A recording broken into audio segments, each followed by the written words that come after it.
Hello, welcome to The Exhausted Programmer. My name is Alexander, and today is part 2 of a look at a to-do app.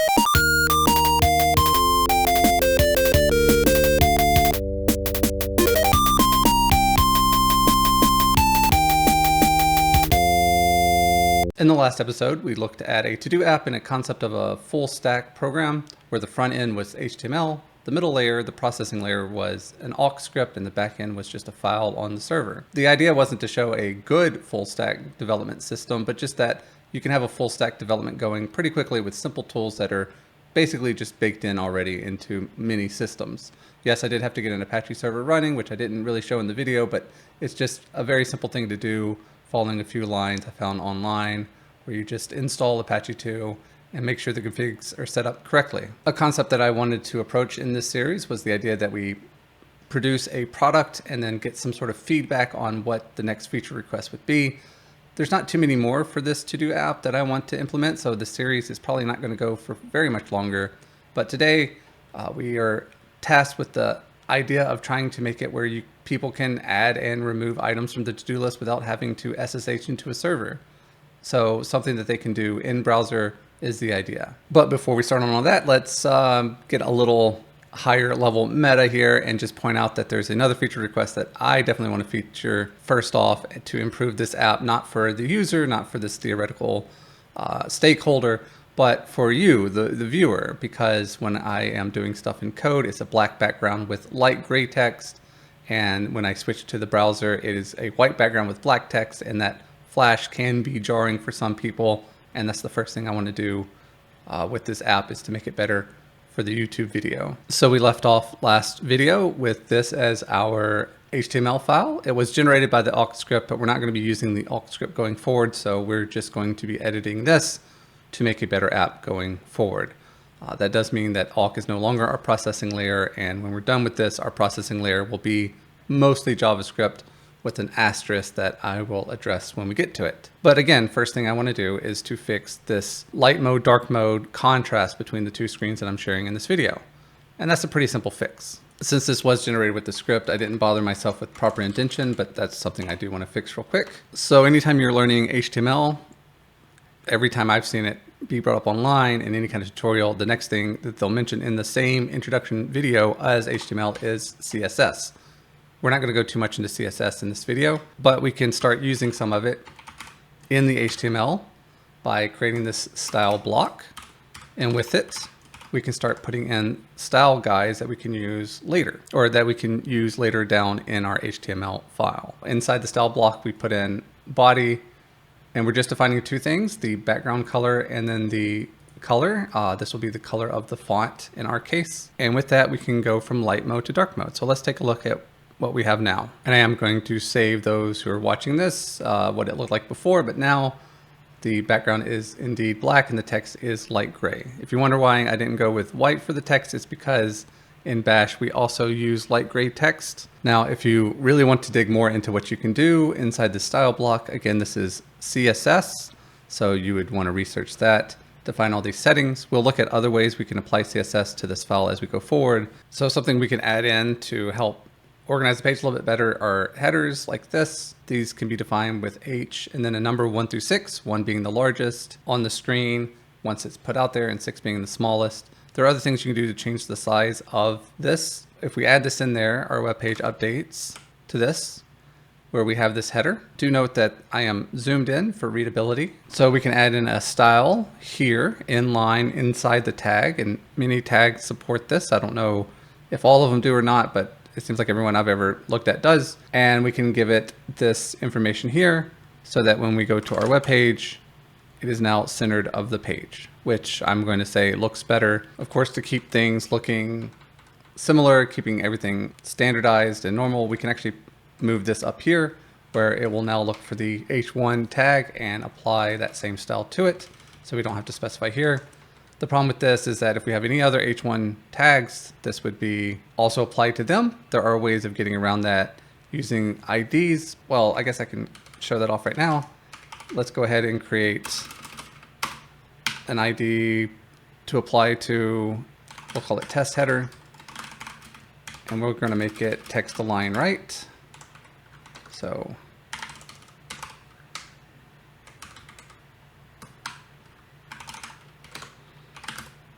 And then we need to actually use that. So let's make a new header, and we can give it the ID of test header and test. Now when we refresh, well, this one is now to the right and not the center. And the reason why is because we gave it this ID. If we got rid of the ID, though, instead of being left aligned like it is the default option, it will put it in the center because we defined it by this. So you can use not only the tag name, but also IDs in order to define the style to help really customize what everything is doing. We do not need that test header or its style guide. What we do want to do, though, is start addressing the request that was given to us, which is allowing the user to add and remove tasks on the site. We're going to focus on the adding first, and we are going to go through the motions, as I like to think of it, because we're not actually going to add the task to the file right away because that's a whole extra step. But if we can break down a problem into smaller steps, that can always be helpful. And sometimes the first step, especially when you're doing front end stuff, is just make it look like you're doing it. So going through the motions. So we need a form, and we're going to put that underneath the header. And for this, I'm going to use a div, and I'm going to give it the ID to do form. This will be helpful as we go forward. Inside this form, we're going to put in an input. There's going to be a place for text, so it's going to give us a text box. HTML has some of the stuff built in. We're going to give it an ID so we can reference it later, and when we give it a placeholder, this is just text that will show up in the text file itself when we apply this. And notice I'm not closing out the div. I just want to demonstrate something else of HTML that I enjoy, but also I'm sure some people really hate. But when we go here, now we have our placeholder text here where we can type in our task. So cook. Of course, nothing happens. There's no button to press, hitting enter. We didn't tell it what to do. If it got an enter key, all these things. But hey, that's one thing closer to making it feel like we're doing what we want to do. What I wanted to demonstrate, though, is I didn't close the div, but yet everything still looks okay. HTML, as well as some programming languages, sort of try their best to do what you want them to do, even if you don't do things right, which for some people is a great thing. I actually find it annoying in any programming language, but HTML is not a programming language, it's a markup language. So we can go ahead and close the div. It's no longer open and as something weird. I think what not closing it means is that the rest of this whole body is considered part of that div, just in case you're wondering how it's being interpreted. Anyway, we're going to add a button, and again, it's part of the form. It is a button tag, and we're going to give it an ID again for future reference, as in so we can reference it in the future. And we're going to give it the text inside the button. And when we save and refresh our page, we see the add button. But again, it doesn't do anything, but it makes us feel more like we're doing something on the front end, which is a step in the right direction. So we already have it feeling like we're doing something. Let's start doing something when we do stuff with the form. And the thing we want to do is when we add something to the text and hit the add button, we want it to be added to the list, meaning our current list, which is just hard coded in here, isn't very helpful. So we can go ahead and delete those lines. And we want to know where to put the new items as we get them. So I want to give this an ID, and we're just going to call it the to-do list. One of the problems I always have with front-end development is the fact that a lot of this stuff seems very redundant. So if you're getting a little overwhelmed with to-do and to-do and to-do, at least know that the second word is different in all these. Hopefully going through it the way we're going through it, it'll be very clear what we're referencing with each variable that we're doing. So let's introduce another HTML tag, the script tag. And just like the style tag is actually getting us into CSS, the script tag gets us into JavaScript. And so we're going to write our JavaScript inline here. Well, I say inline, but we're going to reference it all down here. And then when things happen on the web page, it will know to access stuff because it's part of the HTML page that we deliver to the client's browser. Let's start by creating our variables that we're going to use in this script. We're going to access the to-do input. We're going to call it this in our JavaScript, but we're going to get it by using this ID to-do input, which is right here. And JavaScript gives us this nice little function call under document, get element by ID, which you see we use for all three of these. We also want the add button to notice when something happens to it. Again, add button here and add button here, and then to-do list. And this will be how we add stuff to the list up here. So to do what we want to add a task, and we're going to use a function that will add the task. The first thing we want to do is to get the text of the task. So our to-do input, which is here, which we got from up above, as we talked about before, has a value we can reference with dot value.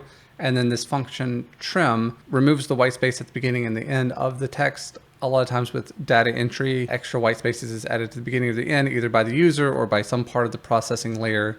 Running a trim is always good. If there is no white spaces, it won't do anything to it, but it will remove unnecessary white space at the beginning and end. And then we want to see if the thing is empty, and we're going to use triple equals. If you're not from JavaScript or PHP, I know I've seen triple equals other places I can't think of right now. 2 equals in a language like this just means if the values are of equivalency. So if you have an empty string and you had 2 equals and a 0, that would still match. Again, when you have a problem, if you can break it up into smaller parts, that can be very helpful. One of the ways I do that is writing out the comments of things I want to do, and then underneath each comment, doing those things.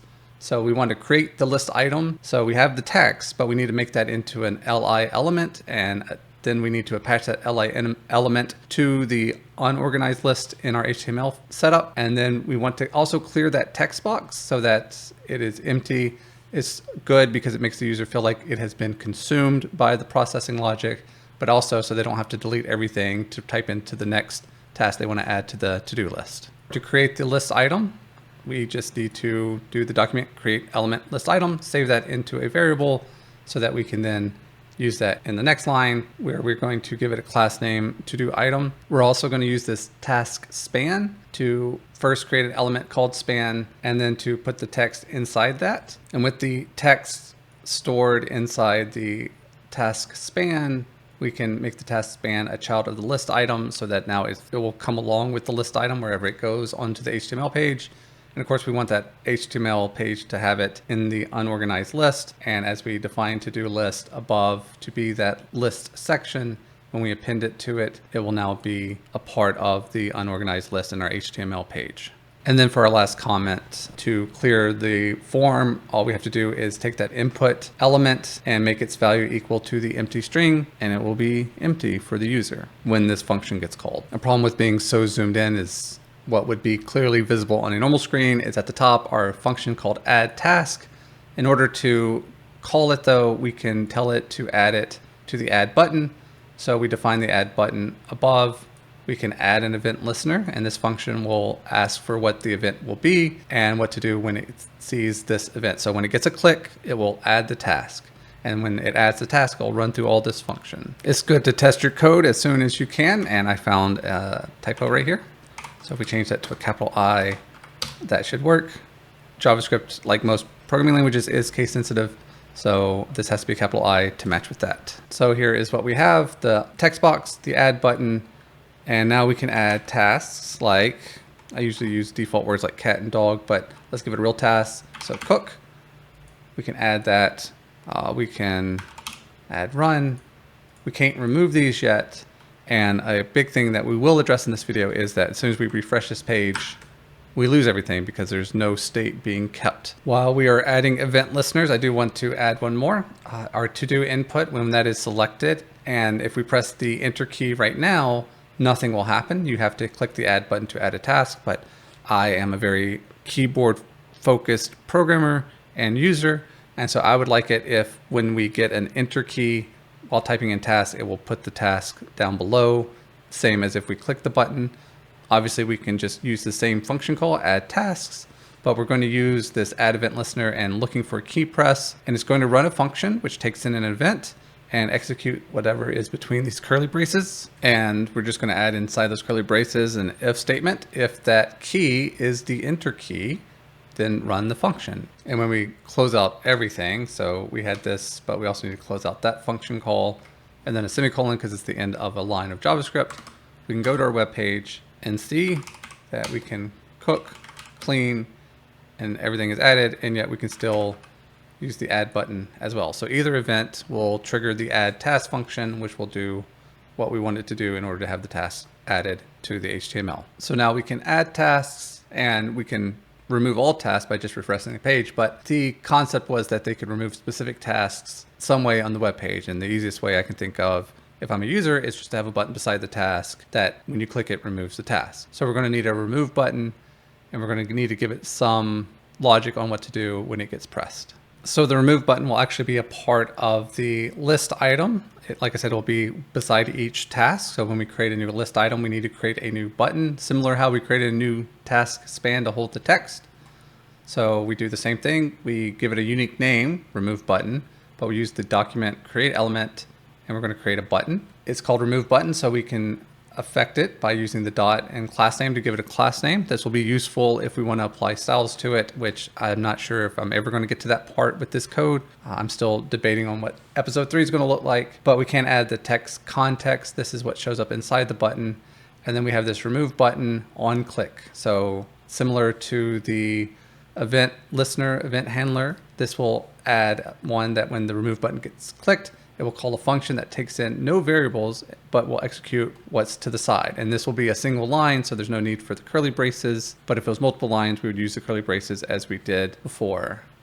But what we want to add is on the to-do list to remove the child, the list item. And remember, the list item contains both the task span, and in just a second, we'll also add in the remove button to the list item as well. In fact, let's just go ahead and do that right now.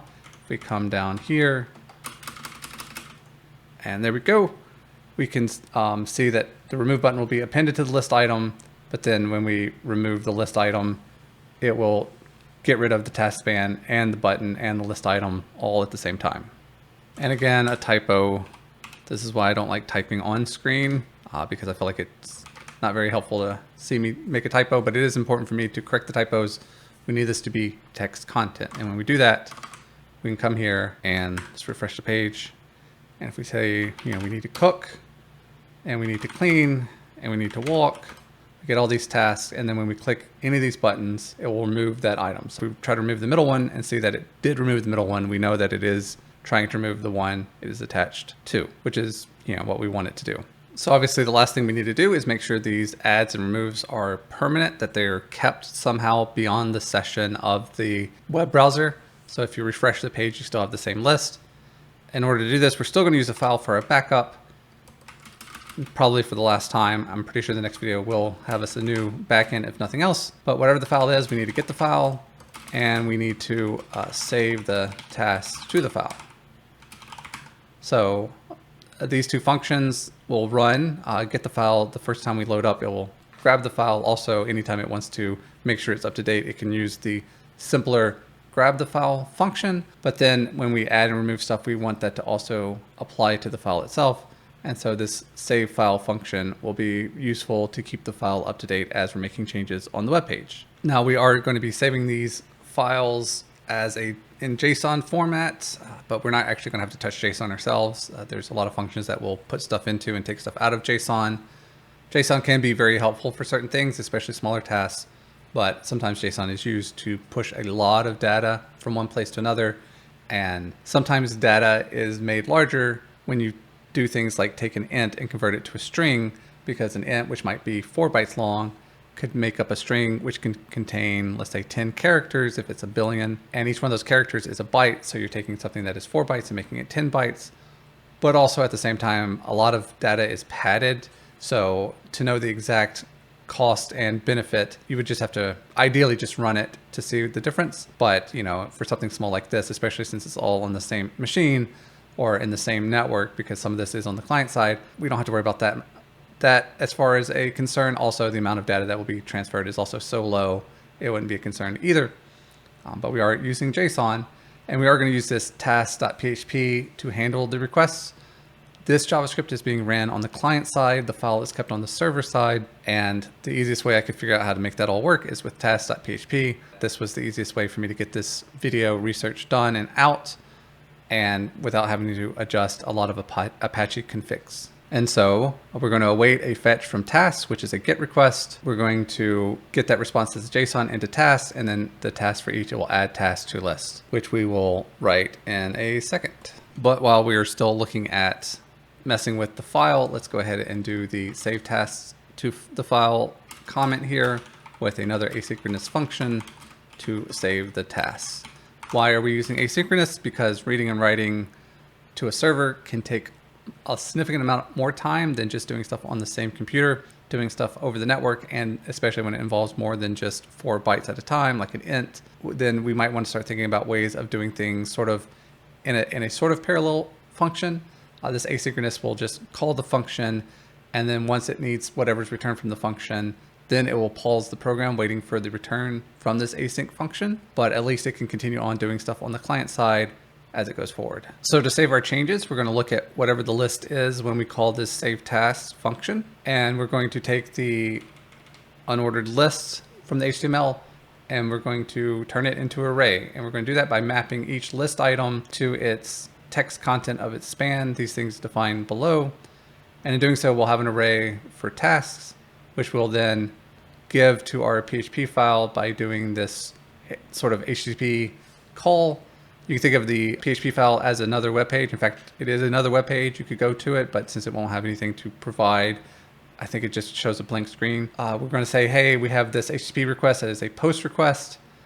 We're going to give you the JSON stringify task. So we're going to take the task from here and make it JSON. Again, we're using JSON, but we're not touching the JSON directly ourselves, which is great. And we're also going to provide a little bit of information, which is that the contents of this file is a JSON file, or it's information in a JSON format. And this function right here will be how things are saved. And here we'll look at the PHP.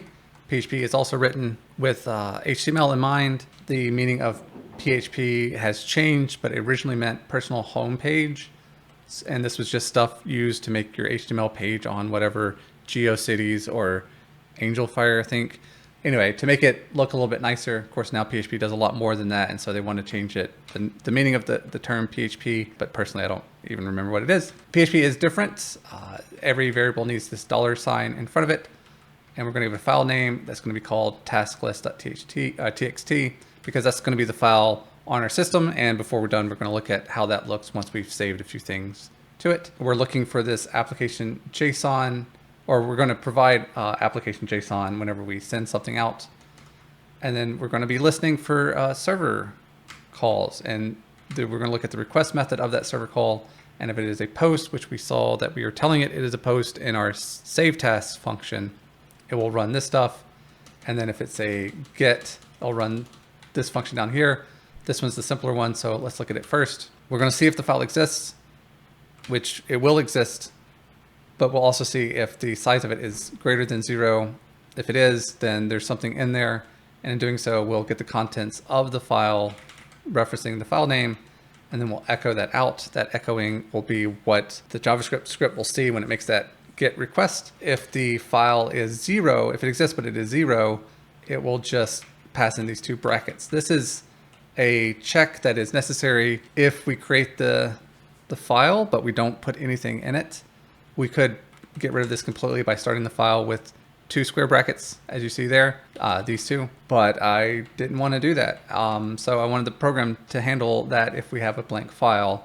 Once we add and delete stuff, even if we delete all the tasks, it will end up with these 2 square brackets. So it will never come back to here but the first time we run it.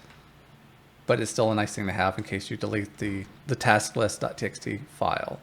Of course, I'm not creating the file if it doesn't exist. That would be another check I could have put in. I didn't think about that until just now. The posts, again, we're going to be receiving that from the JavaScript. So we're going to get the contents as it comes in. We're going to decode it in a JSON format. If it is null, so if nothing is getting passed in, it will just save the task as an empty list, but in a proper way. If the files exist and the file size is greater than that, it will then decode it this way. I kind of forget what exactly triggers when task is null. I did a lot of testing, but I did a lot of testing for a lot of things and kind of forgot why this is all inside the null thing, but that's okay.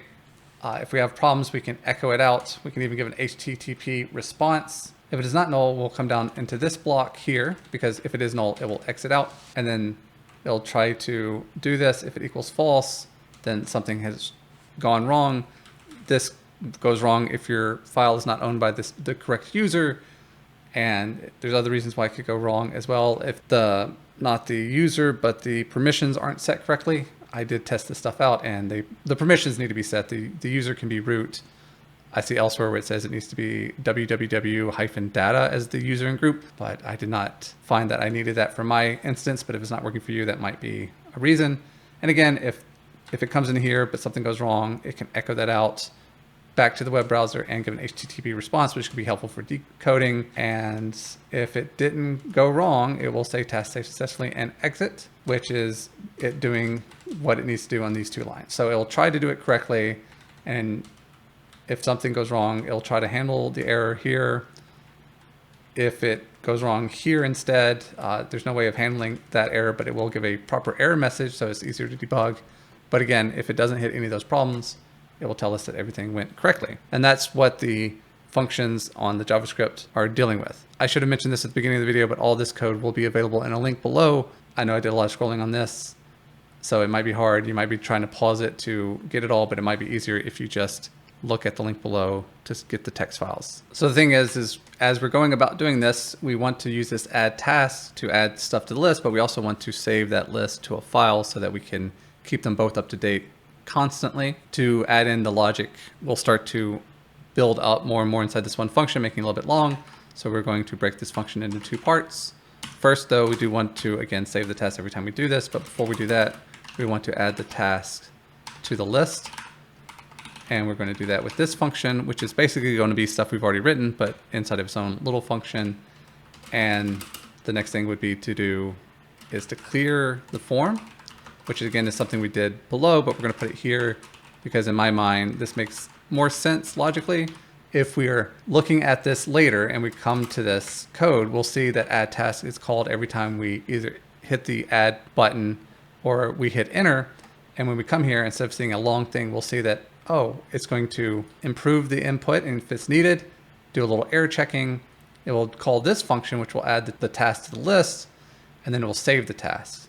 And then it will clear the form. And so we see that this function is just doing 1, 2, 3, 4 things as opposed to all the stuff below.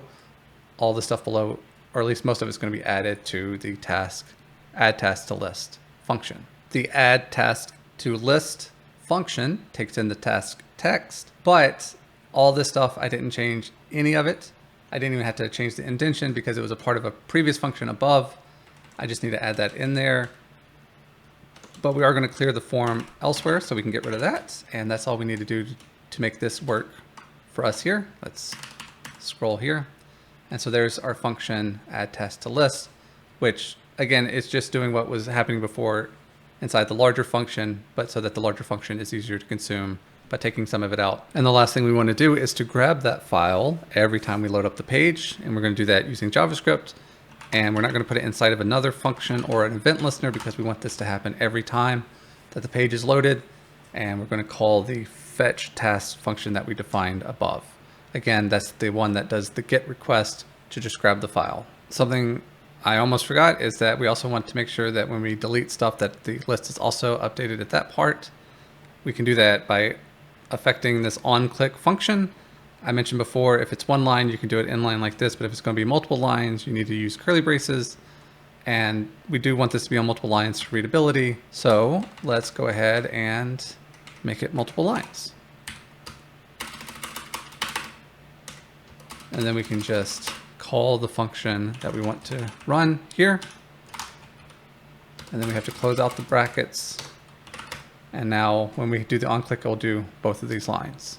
And add the semicolon here because it is the end of the line. All right, so I do want to demonstrate how the file needs to be set up on the server by showing you how it works when there's not a file on the server first. So if we hit F12, we can bring up this little thing at the bottom, a debugging tool or inspector sometimes. Let's go to the console and we can get error messages here, which I expect will happen when we try to do something. So if we have a task like running and we hit enter, we see that there's an error with our post request of the task PHP. And if we look into it, sometimes I know the problem, I just want to figure out where it is. Failed to save tasks. And inside of our PHP file, we can find that error message, failed to save tasks, right here. And, you know, we could figure out that there might be a problem with the fact that the file put contents failed. And a good thing to check is to make sure that the file name is correct. And if we took the file name, we would see that the file name doesn't actually exist. So we can deal with that easily by doing sudo touch task list.txt. And I do want to point out right now that if we look at that, its current permissions are, this is a 6 and this is a 4 and a 4. And it is owned by root and root. And so if we go back to this and we refresh and we try to do it again, we'll get another error message. Again, failed to save tasks. So the problem there is the fact that we need to change the permissions on this with chmod and give it 666 and task list to change that. So now when we go here, we now see that they're all RW instead of just RW for the first one. If we go here and we can say run, and hey, look, no problem here. If we go down here, we see run is down there. And if we cat out our task list.txt, run exists there. Let me clear the screen. Let me remove the task list with a remove command. And then let's do the same thing where we touch it. And we know we need to chmod it because I want to show that the task list is empty. There's nothing in it. But when we try to do this and we say we want to run, when we cat it out again, hey, look, it's saved there. If we want to walk, we can show that they are separated with a comma. And if we want to jump one more time, and if we remove walk, walk is also removed from the file. So it is pretty instant because it's all pretty localized here, but we do see that it's working that way. And for the first time in this video, when we refresh the page, we don't lose out on anything here. So I'm pretty sure this video is going to be on the longer side, but at the same time, I'm pretty sure the series is going to be a lot shorter than I initially planned. I think I said that I was thinking about maybe 10 episodes for this series, but the lack of views on the first video shows that maybe there's not a lot of interest in this. Plus, what I intended to do with this whole system is really getting knocked out of whack based on the way things are working in browsers these days, and the fact that I'm trying my best to keep things very simple as I added things to them. There will still be more videos, but we're going to make a big jump in the next video to change up our entire stack, at least the processing and the backend layer, to being all JavaScript. We're going to try to move this into a React Redux setup. And then there might be a fourth video on cleaning up some of the visuals, or maybe to add more features. I haven't quite figured out how the last two videos will be broken down, but my guess is there's 2 more videos in this series. And then we're going to get into other full stack development ideas, but we're going to take those all at once. So we're going to look at a React Redux full stack for a process. And then we're going to look at the same process being done in, say, a Django/Python setup, and any other full stacks I can think of. I'm going to try to focus more on all-in-one setup. So everything's in Python, everything's in JavaScript as much as I can. Little secret is you hardly ever run everything in Python because Python will use libraries and libraries will use C files in order to make things run faster, because a compiled language runs faster than an interpretive language. Maybe that's something I can address in a future video, but again, that is just one more idea on the stack. And since it doesn't fit with the mainline series, and I have a lot of short series already planned for the midweek rollouts, I don't know when I might get to that. But if it is something you're interested in, leave a comment below letting me know, and I will more likely prioritize it going forward. If there's anything about this video you have questions about, or you want to comment, also drop below. If you like this video, please like it. If you want to see more of this content, please subscribe. I am currently doing 2 videos a week, where there's a main line on the weekend, and then I think Thursday is when the mid one comes out. Right now I'm doing awk, but there will be other series in that. You can get those videos more easily if you subscribe, and thank you for watching.